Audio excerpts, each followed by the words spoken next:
earlier. I can get into moments here with TLC and stuff like that. They didn't lose. I don't think they lost a TLC match.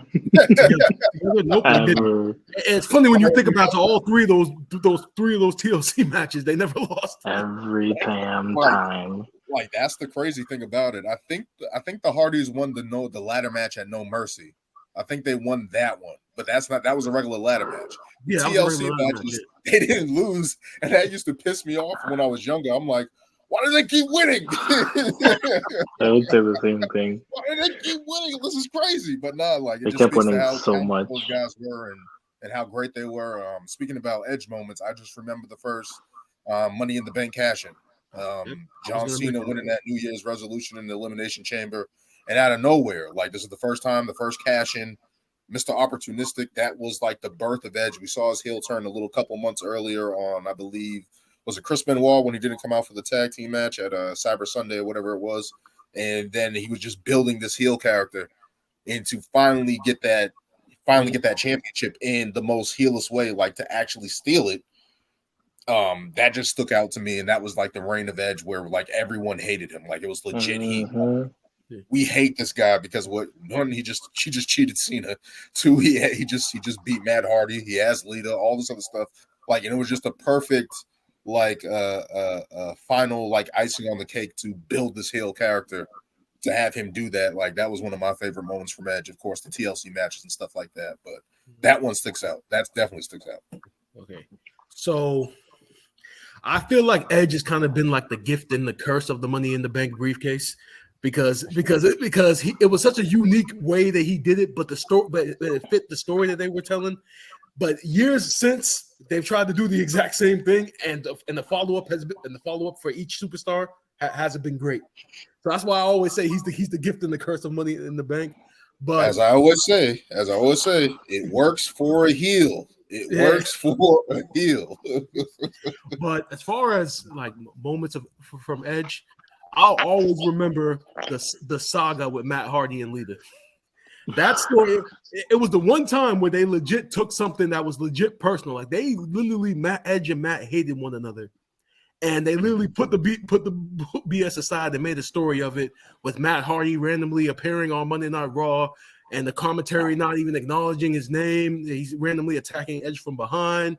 And apparently, there's an actual true story to what happened between them that Matt Hardy said he was revealed down the line or whatever. Because everybody seems to have this idea that Lita cheated on Matt with Edge while Matt was away, and then Matt found out. And apparently, there's more to it than that, but we'll definitely hear about that moving forward. But I remember the live sex celebration with Edge and Lita. I'll never forget that. As much as we look back and say it was obnoxious, the fact that it had the highest rating for a Raw segment that year says a lot of where people were at that time. But again, it was Edge. And the one thing about Edge that I respected more than anything, similar to one of the reasons why I respect Chris Jericho so much, is that he was a great heel and a great babyface. So some guys, some characters, they're only good one way. Like I'll use Randy Orton as an example. Randy Orton is a great heel, not so great babyface. He's a way better heel than he'll ever be a babyface, in my opinion.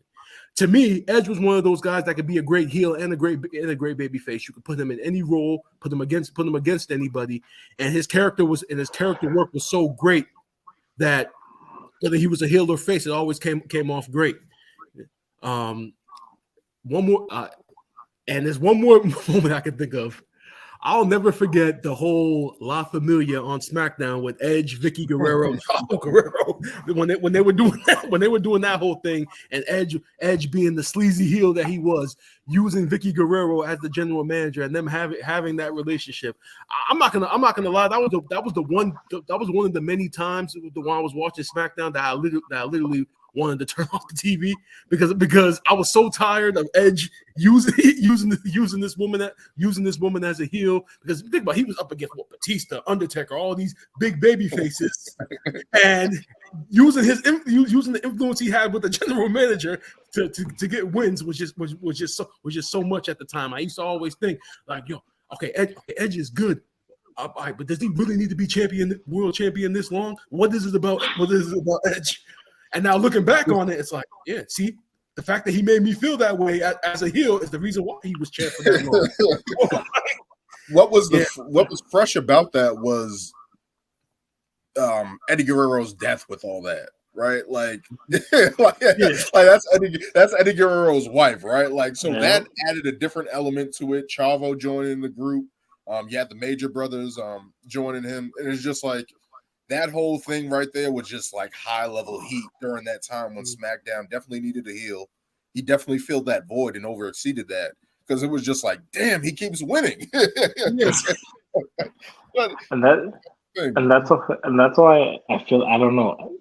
See, like stories like that is why I kind of miss a general manager just on Raw and SmackDown. I was like, they just added another element that created more stories, whether it was the babyface fighting against, the authority or the GMs because they're always screwing them, or even if the GM was like, no, screw these heels, you're gonna have to face the Undertaker or whoever, or it just I feel like it was definitely a well added element, and I still don't really understand this whole Adam Pearce role. Like, what is his position? I don't understand. He's the general manager of Raw. Wait, is he?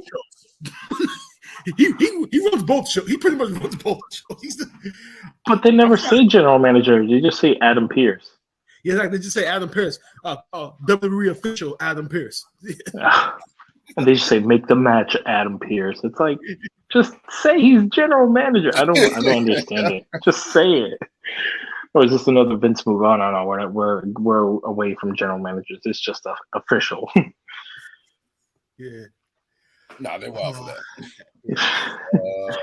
Yeah, those Edge matches with Undertaker and Batista and all that time, during that time, and just great stuff. Just great stuff from a Hall of Famer, a legendary performer. Yeah. His feud with Kurt Angle in like 2003, 2002, that was some of the funniest shit I've seen in my life. Like when he shaved his head. Like, yeah. King of Ring, yeah. And then we can't forget about the SmackDown 6, all those tag matches that he had with Rey Mysterio, and Chris Benoit, Eddie Guerrero, all those guys. Randy. There, so. Yep. All those guys. Oh yeah, there. Randy's RKO. Yep. Bro, you just look at that like historical career, and he did it at every level, right? Like he did it at the tag level, he did it at the mid card, he did it at the top. So just major respect to Edge. Hopefully, this is not the end for him. Hopefully, he can come back in some capacity. Royal Rumble, WrestleMania, like he can come back and do those couple send offs there just to have the match. He's definitely in that age group now where he can do that. But it'd be nice for him to come back and see him continue.